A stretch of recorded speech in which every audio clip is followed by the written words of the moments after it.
Weak, suffering in silence when it's help out here. That is what's weak. Even Jesus had help in the garden. You remember that scripture in Matthew 26:37 through 38? Jesus took Peter and the two sons of Zebedee. Then Jesus went with his followers to a place called Gethsemane. He said to them, "Sit here while I go and pray." Jesus needed support.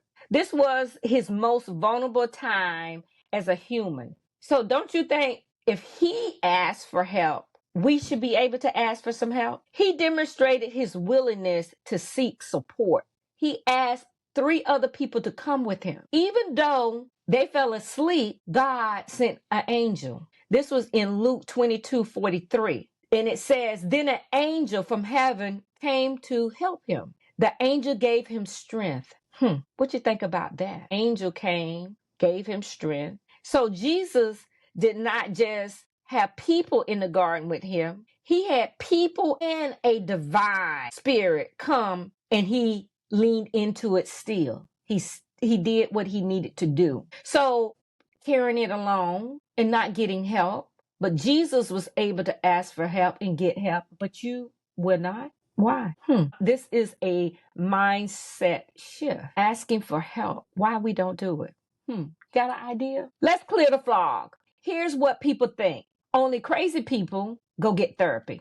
No. Therapy is for white folks. No. They're going to tell your business, air your dirty laundry? No. So all of those are not true. The truth is therapy is one of the strongest moves you can make. Okay. So especially in menopause, because where your mind and your emotions are up and down constantly. Yes, mine was that way. This is backed by research. I'm always researching, so it's backed by research. It's the National Institute of Mental Health. It talks about therapy helps people process life transitions and health challenges. The research link will be in my comments area once you finish the show and you want to go and take a look at that.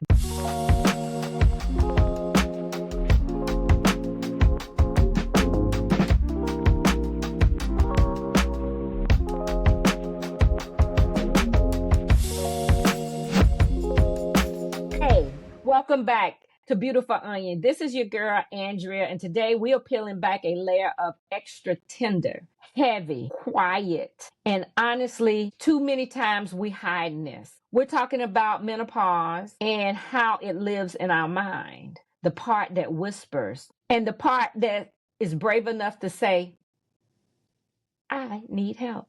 That was me. I was brave enough to step out. I'm trying to get you to come to with me. We need help. There's no reason to suffer in silence. Now, we've chatted about hot flashes, mood swings, scatterbrain, all the fun stuff we laughed and joked about. Now, let's move into the tear crying, where we're crying in the car, we're crying in the bathroom, the morning that we don't want to get out of bed, and we just can't do it. We don't know what's wrong. Mentally, we just cannot do it. Okay? So we feel invisible. We feel like nobody sees us. And I'm going to get into that later on of the people that supposed to be seeing you and connecting with you.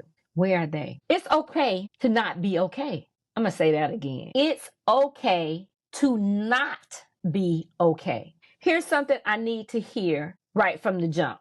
Okay? It's something that you need to say to yourself. It's okay. You know that you're going through some changes because you know you in some type of perimenopause or menopause season. And it's okay that you're not okay. You are not weak for needing help. You're not. You are not broken. You're human. You remember? Jesus was human too. Okay? So you're human. It's something about being human means needing backup. Every now and then we need backup. So during menopause, our hormones take a roller coaster ride, but it's not just hormones. It's life. The kids might be grown, gone, have left the house. The body feels like it changes every 5 minutes, which it does. And you just had enough. It's just a lot. I don't.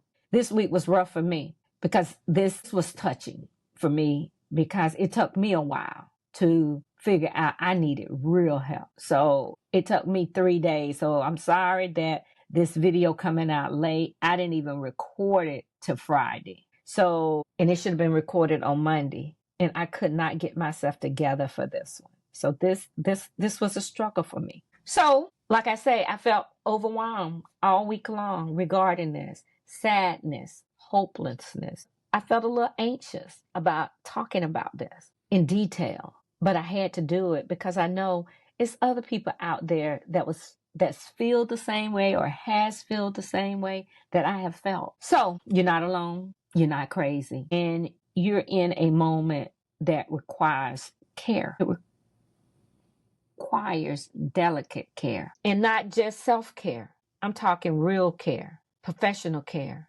community care, and soul care. Okay, I got to ask you something because I need for you to do something for me. You got to talk to me. I need you to communicate with me. I need for you, even when I pull myself together to come to you every week, I need you to pull yourself together and give me comments. That's very important. So I can know that I'm doing this for the right reason. I'm doing it for people that care. And the end result of this is I'm looking for material. I'm looking for how I feel. And I felt that I was going to reach people that were going through the same thing I was going through, and they could be able to communicate and we can have a conversation together. So I do need you to comment. This is a question that I'm going to bring to you is what lies about therapy did you grow up believing? And what do you believe now? Okay, let me say that again. The question is what lies about therapy that you grew up believing and what do you believe now? Okay, so with me, I was told, let God, He will handle it. You don't go seek therapy. You talk to God. You get on your knees and pray and He will handle it. Not saying that's a lie, but my scriptures show God has sent support for Jesus. I think He'll send some support for me too. But now, what do I believe? I believe that it's people out there that are professionals that can help me through some of the difficult times in my life because Jesus has already shown that He asked for help. I can ask for it too. I'm not better than Him. Okay? Think about that.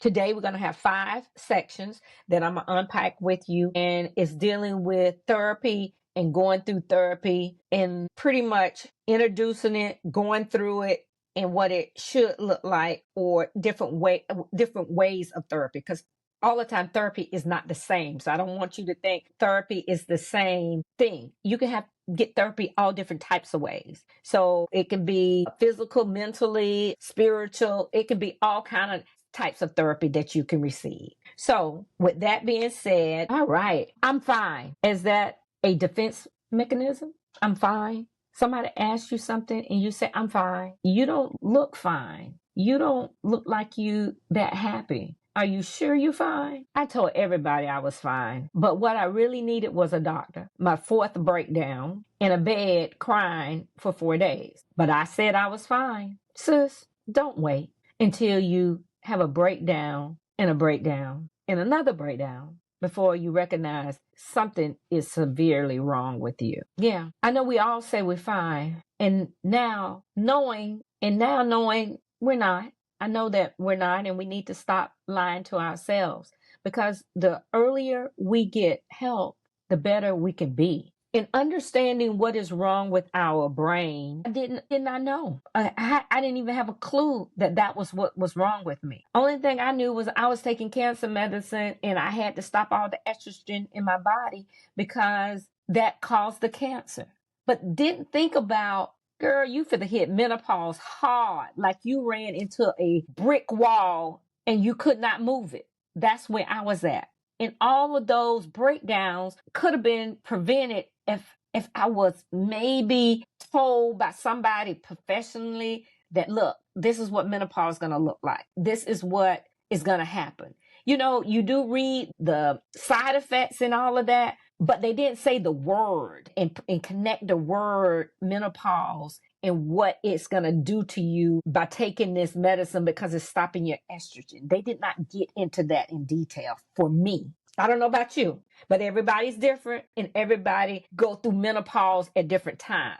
My menopause had started, but I was in peri in my 40s. But when I got to the cancer diagnosis, that just said, you know, we ain't tiptoeing around no more. Auntie Menopause came full force and said, baby, this is the way it's going to be. I didn't know that, but she came and introduced myself and did not leave. Okay. So next, we're going to talk about, we're saying, I'm so tired. Because that's another thing. We were saying, I'm fine, but you're really tired and you don't want to get into it, or you don't want to burden somebody else with the conversation that you might give to them, or you don't even want to start letting people know what's been happening to you. I feel like no one really sees me. So I'm fine is just a mechanism that, I know these big words, I told you, any word that's more than 10 letters, we might need to give a new word because the brain ain't good with all of those syllables still. But we working through it.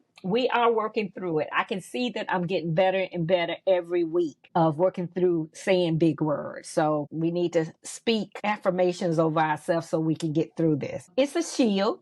That's a shield that we say to survive, especially as women and especially as Black women. We're being taught to carry so much in our lives, from children to caretaker to the rock to nurturing to, anything and everything. They ask, anybody ask, especially those children that we have, we do without question. We carry the pain of job descriptions like it's a badge of honor. Okay. So with that being said, a mid-waist that is 3-4 inches bigger than it was a year ago. And trust me, COVID didn't do us no help.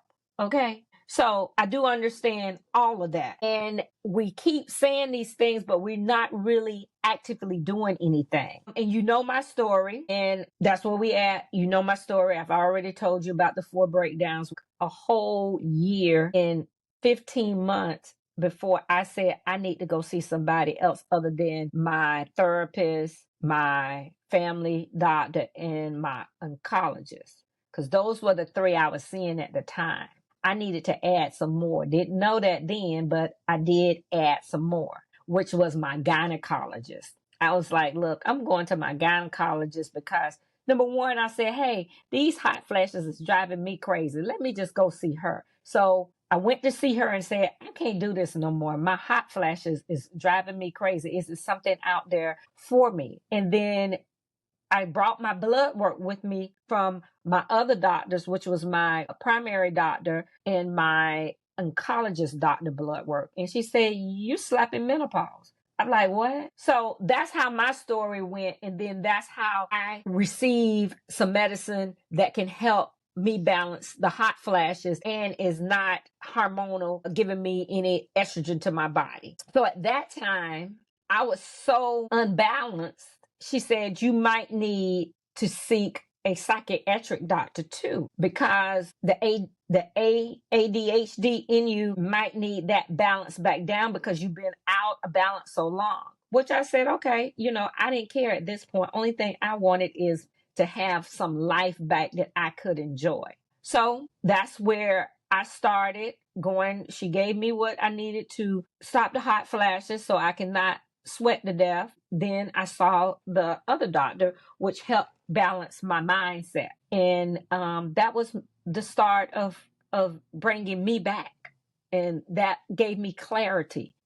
And since then, I have moved on to definitely eating better, better diet, getting the exercise in, because like most of us, we don't want to be on medicine all the time. I don't want to be taking medicine for breakfast, lunch, and dinner. I hate doing it. And I moved from 2 pills to like 5 pills. I was like, oh my goodness, I can't take this. And I also was taking vitamins, but not on a regular basis like I should. So We're on a good regimen now. I feel better mentally. I'm doing much, much better. So I have to ask you another question. And this question, I need you to put a comment in the chat.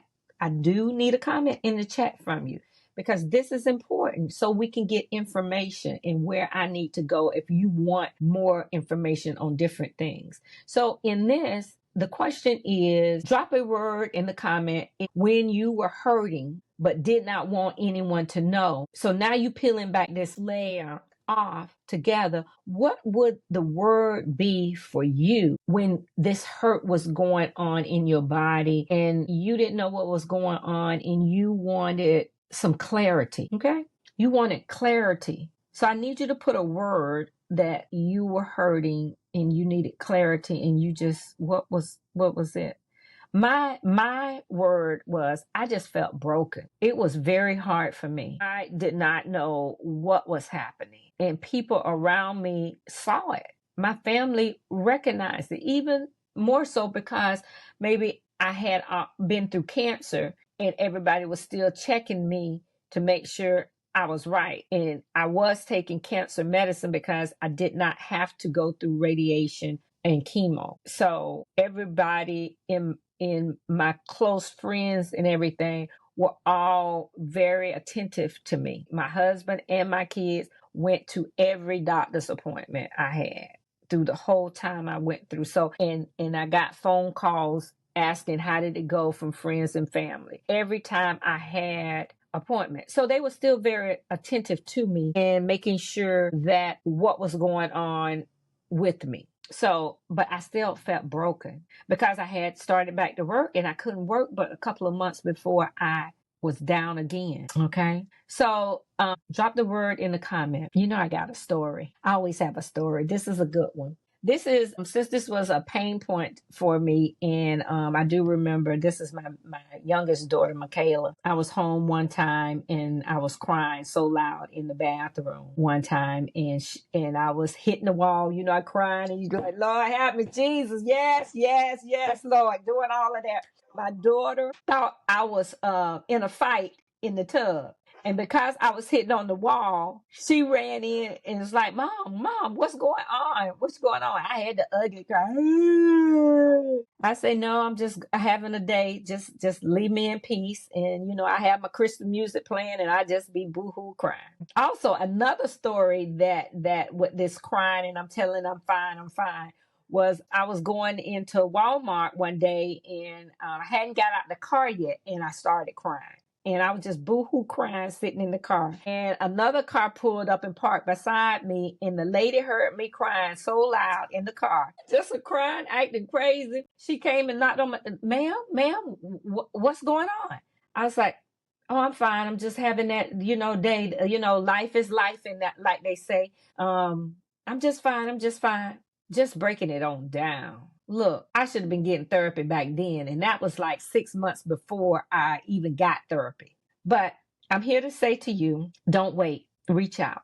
Let somebody help you. This is your time that you can support someone else. If this is a good moment for you and you like what you're hearing, I would like for you to subscribe to my show, the podcast show, and I would like for you to send this to a friend. Also, if your first time here, go and watch the other 3 shows and got a host of shorts, videos that will make you laugh. Some of them might make you cry, but they're real. So please subscribe, hit the button below, and let's move on to the second section. The second section is debunking the theory lies. So with this section is therapy isn't just for people who have hit rock bottom. It's only for real people that want to heal, grow, and thrive. I hear y'all out there. Y'all want me to say that again. Therapy isn't for crazy people that hit rock bottom. It is for anyone ready to heal, grow, and thrive. Okay, so I have a therapist, and this therapist was my weekly therapist, which I do weekly maintenance with. Normally, I pray, I journal, spend a lot of time listening to music, being at peace, trying to keep peace around me. And I say to myself, why am I crying? And why am I sad? I got a roof over my head, fed good. I always needed to be trying to lose a few pounds here and there because those pants I always don't fit the right way. But I have moved into a lot of rubber in the waist pants. I understand what my grandmother them was doing back then. They feel so much better. But I like where I'm at. And due to I'm liking where I'm at, I kept that therapist on. I needed that safe space. Even though I had friends, I needed some more stuff to put in my toolbox. So I kept her on. Sometimes I fall down and be messy. I don't judge. I just get back up and say, I gotta move on. I don't always have great days, but I make it through them. Therapy gave me that. It gave me the encouragement to, you're gonna make it. It's just you gotta learn how to deal with this type of mindset or where you at now. Menopause is totally different when we had all those great years of estrogen kicking in and we having kids and having sex and all of that stuff. I just make your body just, jump up and down. At this point, you don't have that anymore. So now you got to live with not having it, but you got to make sure you have the life that you can create that can give all of that still without something hormonal is giving it to you. So you have to learn how to relive. And therapy gave me that. Therapy gave me, it wasn't an overnight fix, for me, because I was dealing with multiple things, but it can happen quickly if you work on it. Again, you got to work on it. Some of the myths that I want to debunk with you today also is therapy is only for people with mental health illness. No, they're facing a range of challenges, everyday stress, life transition, but mental health with the estrogen is a problem because you are having a mental illness and it needs to be balanced. So you are in that percentage that you thought the people were crazy. Yeah, you're in that point because your hormones is unbalanced and you keep saying, I'm okay. So recognize that you need to seek help for that to get that balanced out. You might not be in the mental health every day, but me too. That's all I need to say. That comes from the Dooley Health and Care research. The next one is seeking therapy means you're weak, not weak. Because if you seek help and you know what you've been raised up under and what you have been taught, that's strength because you overcoming the societal views of what therapy represents.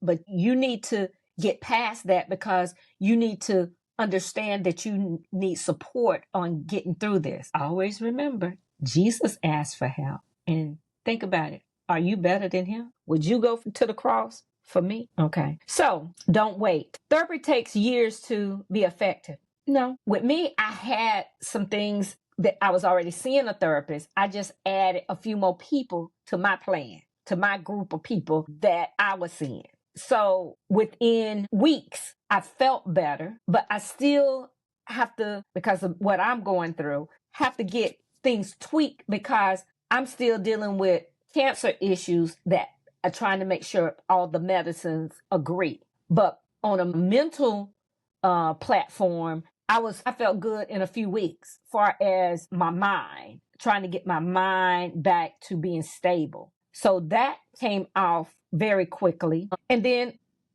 I changed my mindset that I wasn't going to put myself up under stress. I had made the decision. I wasn't going back to a place that stressed me out, that put me back into that mindset.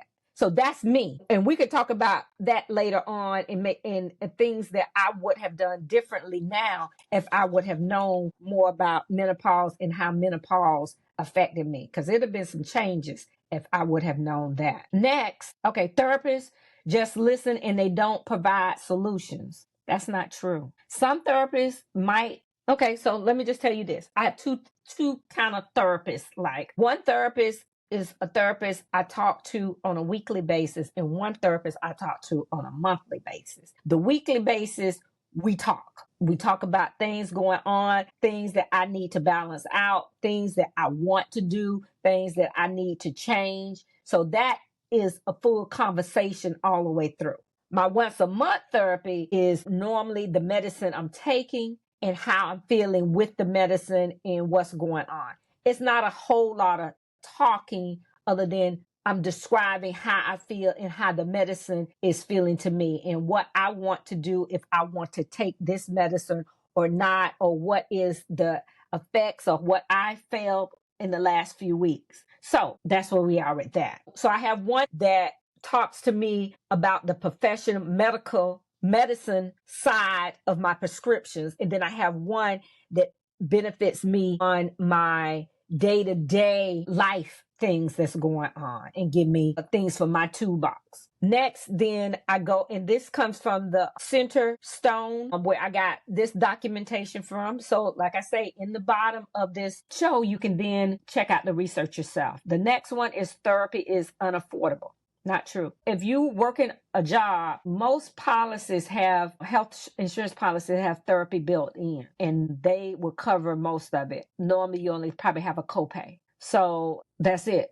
And then if they don't take insurance, then most doctors have a sliding scale of different things, and they can help you out. But when you're seeing normally a psychiatrist, they normally are picky on who they might see, if it's 100% pay or if it is a insurance back. So the only thing I have to say is find somebody. If you like them, you're going to work it out, because that's normally how it is. And you might have to see a few of them, because I've talked to a few of them before I figured out who I wanted to see. And I got recommendations from other people that I know that recommended certain people. So you just got to check it out, and you can make the decision. You don't have to just go and push yourself into it, but you get to think about what you want for your life to have a better life. I have to tell you that my mindset is different. I enjoy where I'm at in life, but I'm almost 60, and I wouldn't have been wasted 15 months of my life. I might have, if I would have known more, I would have made some different choices financially. It's okay not to be okay. Here's something I need you to hear right from the jump. You're not weak or need help. You're not broken. You're not even crazy. You just need to get somebody for backup to help you out. During menopause, the hormones take this roller coaster in life.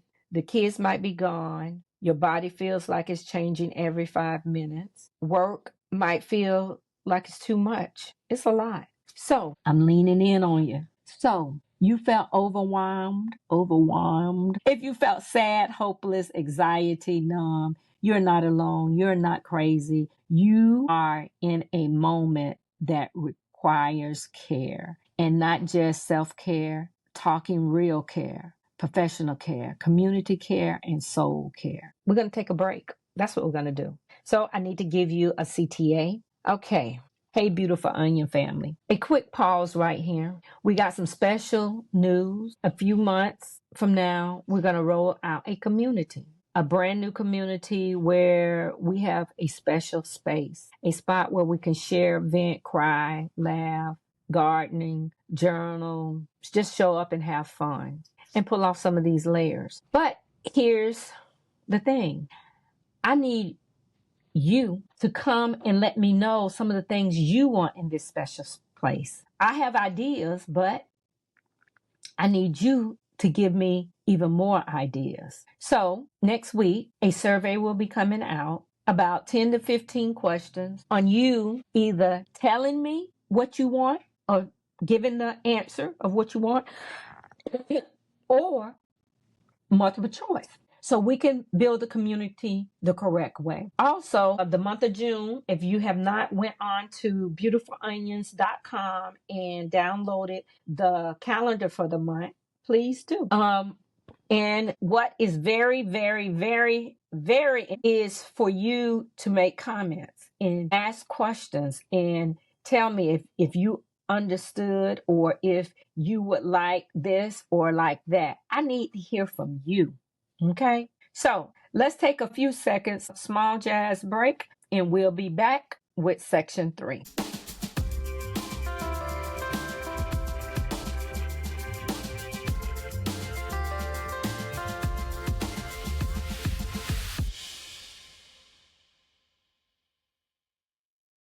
Okay, we're back with section 3. The strong friend is crumbling. Okay, y'all, let's go here. You know how we talk about the strong friend? You know her. Is it you? The one who holds everything down. She planned the party. She remember the anniversary. She always calls. She always the one at first to the party, last to leave. She's always there. She always shows up. Is it you? But what happened when that strong friend starts to fall apart? What happens when she can't remember she walked in the room for? And not just once, but twice and every day. This happened to her. What happens when she can't stop crying? She woke up angry. She's staring into space and nobody sees it because she has trained the world that she's just fine. And it didn't happen all at once. It was quietly. It was sneaky, like a slow leak in a tire. At first, I didn't even notice. I just knew I was more tired than usual, shorter with people, forgetting everything, even the big things, then crying over comments, then crying over commercials, then crying for any and everything. That was the scary part, sis. When you don't feel anything, you just feel blank. And still I smiled.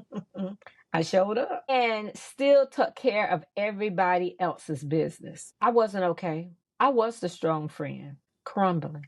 You've been showing up, had a brain failure. You've been showing up to everybody else's, but inside you were drowning. Sis, that ain't strength. Sis, that ain't strength at all. No. You're in survival mode. And we are not made to live there for long.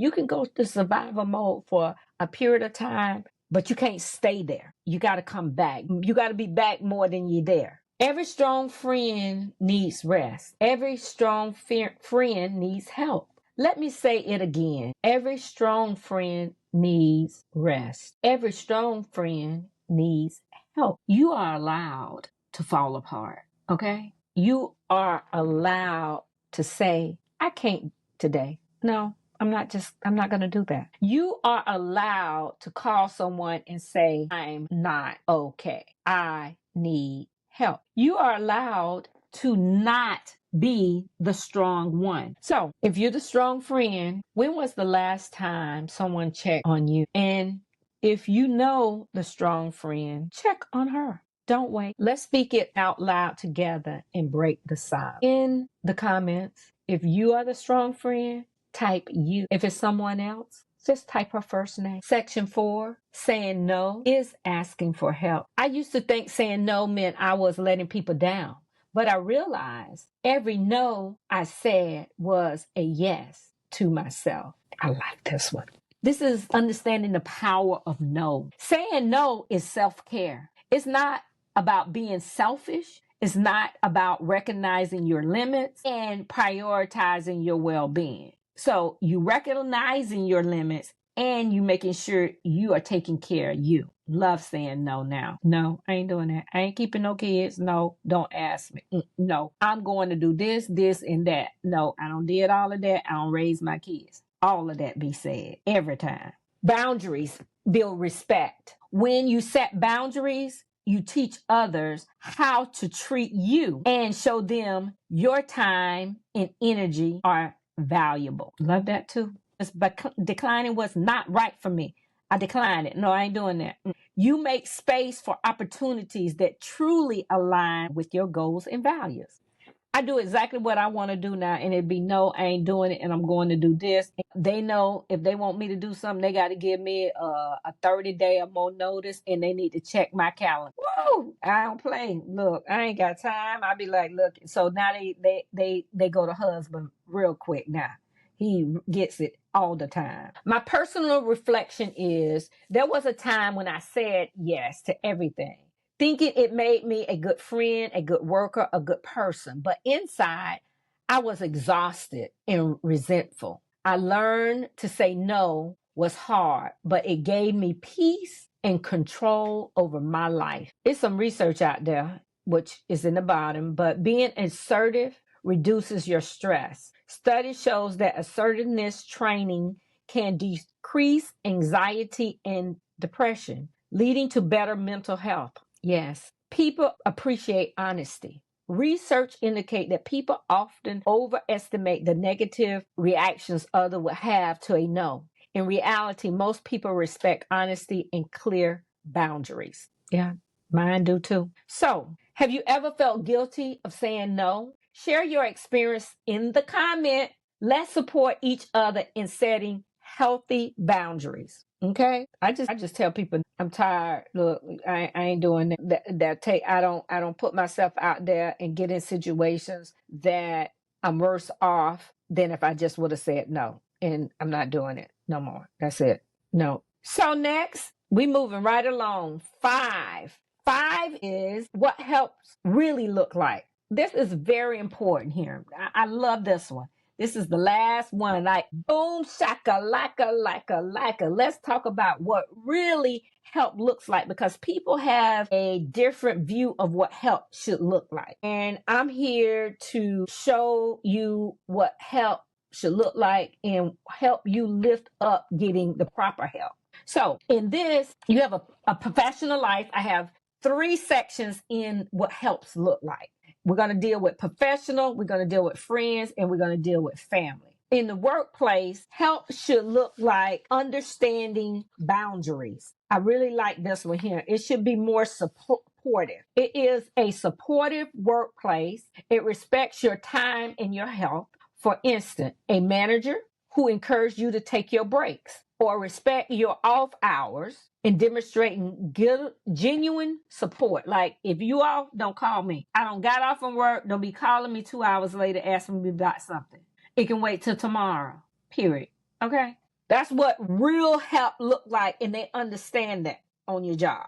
Constructive feedback. This is another good one, because colleagues sometimes want to give feedback and it ain't the right feedback. Constructive feedback and say, oh, you ain't do a good job. Okay, why I didn't do a good job? What? No, that ain't constructive feedback. Constructive feedback aim to grow you, give growth to you rather than criticize you. It offers help that foster development. That means what they told you, you can do something with and get better at your job. Okay, so this is real support, what it looks like on these jobs. The next one is opportunity for growth.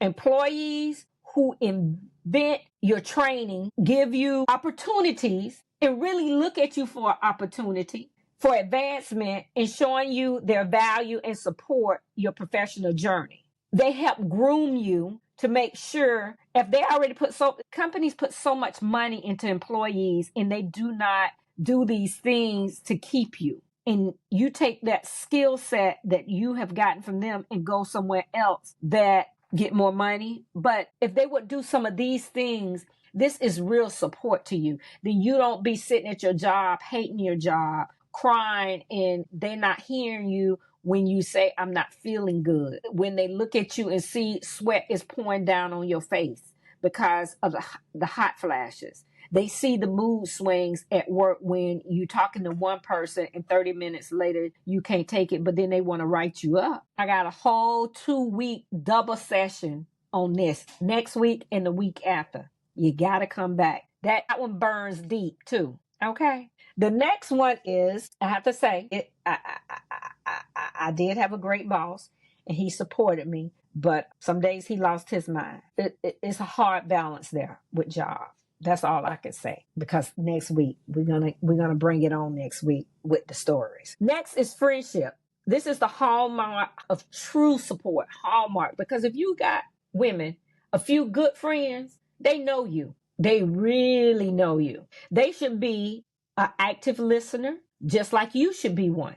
Friends who listen without immediately offering solutions or providing the space you need to process and feel heard. Don't jump so quick to try to fix your friend, or they shouldn't jump so quick to try to fix you. Sometimes we just need somebody that we that can listen to us, not judge, none of that. Just listen. Because a lot of times we're friends with people in our same age. Normally, two of my best friends, we all going through the same thing. And we sit and whine and cry about certain things. Now got me some medicine. I be like, look, I'm good over here. This is my medicine. But everybody can't take everything because everybody conditions are different.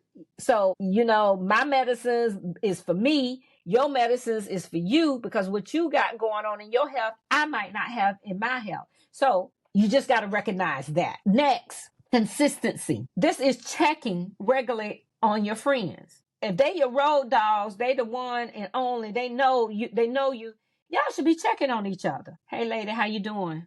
I know, 2 days ago you was falling down. What's going on today? You got it straightened out? You need anything? Do I need to come pick you up and take you to the doctor? You need a little something? Okay. But we know Auntie Minna say leave it alone because it'll burn up.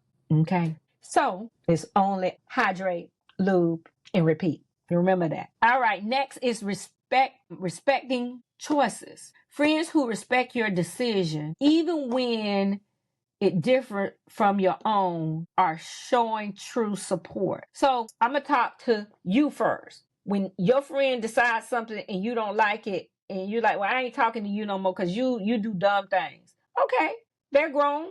They can make their choices. And you didn't have to say that. You need to sometimes keep your mouth closed. All right?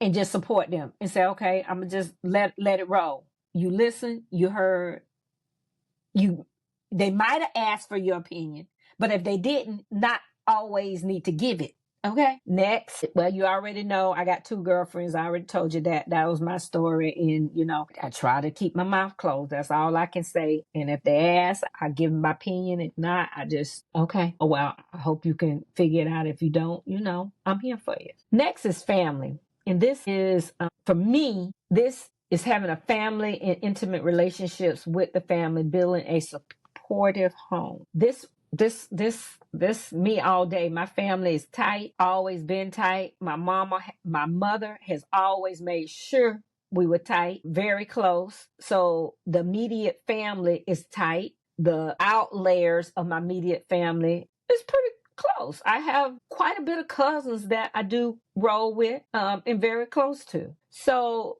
that's good. But my household, my immediate household, they number one. They did not miss any appointments through any cancer treatment at all. Husband and daughter. They can tell you about my diagnosis in detail. My daughters, I talk to several times a day, both of them. And the husband don't be gone no more than 2 or 3 hours a day to come back and check on me. Granted, he owns his own business, but still very supportive. So we have open communication is the first one. The partner who encourage you to express your feelings without fear or judgment and creating a safe space and support.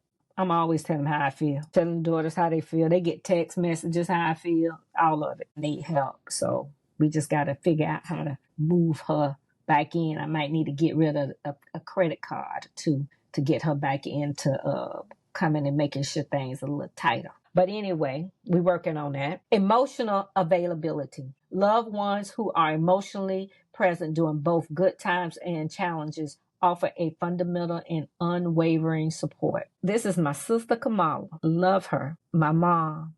Unwavering. Call, text, verifying that I'm still balanced. This is a foundational area that you need to make sure you have. And if you don't have it with your innermost circle, hopefully you can find it with some friends or neighbors or somebody that can help you with this area.